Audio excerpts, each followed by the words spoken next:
Hey everyone, welcome back to our character development series. This month we are talking about anger management. More importantly, we're going to be focusing on how to defuse anger simply by understanding it. At some point, we've all felt anger.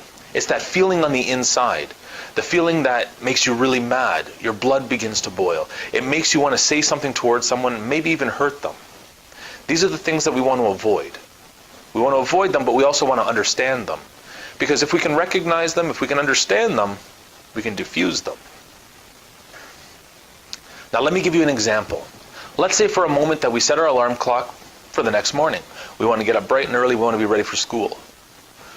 But that alarm clock doesn't go off. Something happened throughout the night. Maybe the batteries died, maybe it got unplugged.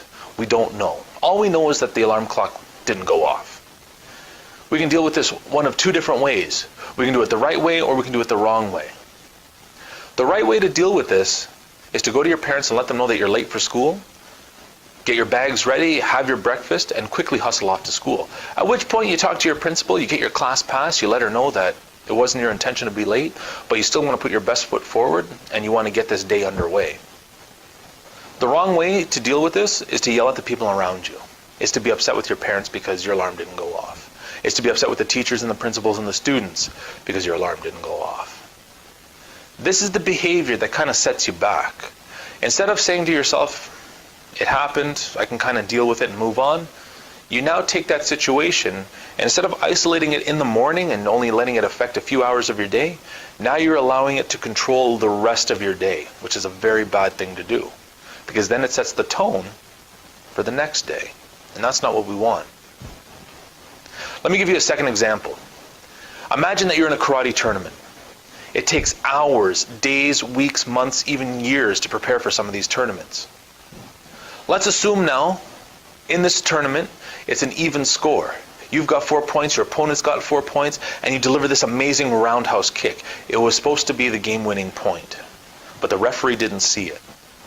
Again, we can deal with this correctly, or we can deal with this incorrectly. It's either the right or the wrong way.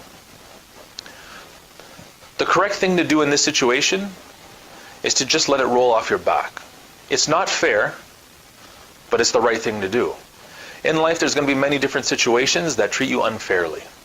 But it's upon us to try and make the best of those situations. The wrong thing to do is to turn to the referee and yell at them, asking them why they haven't opened up their eyes, why they didn't see that kick. When you take on that behavior where you start to assault and when you start to yell at that ref, a couple of things are going to happen. They may take away a point, they may ask you to leave, or they may ban you from the tournament. Now, all that hard work that you've done is gone. All those weeks, those months, those years that you put into working hard have been wasted because you could not control yourself. At this point, you have to remember that we're martial artists. If we lose a point, we lose a point. We come back even stronger. We do our best to try and change our situation. I want you guys to remember, your anger is always going to lead you down one of two different roads. It's either going to take you down a road where you can control it and good things will happen, or you cannot control it and bad things will happen. Every action we have has a result. We try to aim for those good results. For Keswick Karate, my name is Chris Talevsky. I hope this video has helped you out. Please don't forget to like, share, and subscribe in order to get future updates. Thank you.